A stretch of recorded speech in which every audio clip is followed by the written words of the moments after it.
ఎప్పుడైతే యోసేపు దేవుని పాదాల దగ్గరికి వెళ్ళడం ప్రారంభించాడో బానిస బ్రతుకులు తెగిపోయినాయి. ఇప్పుడు హల్లెలూయా.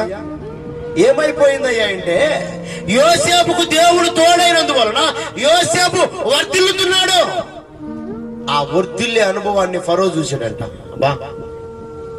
బానిస నా ఇంట్లో కదా, కానీ ఈ అన్నలందరూ కూడా 10 మంది యోసేపు మీద అసూయపడేవరే, ఈడు మంచిగా దేవుళ్ళో ఉంటున్నాడు, లేకపోతే మంచిగా ప్రార్థిస్తున్నాడు, లేకపోతే ఇంట్లో గారాభంగా పెరుగుతున్నాడు, లేకపోతే ఈడు అన్ని విషయాల్లో ముందుంటున్నాడు, మన విషయాల్లో ఏదున్నా కూడా తండ్రికి చెప్తున్నాడని కుటుంబం అంతా కూడా యోసేపు మీద విషపు చూపు చూశారు.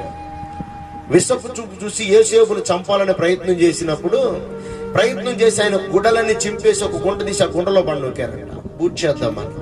అరేరే పక్కనున్న రూబేన్ అంటాడు, రే మనం ఎట్టా చంపేద్దాం అనుకున్నాం కదా, రోడ్డు మీద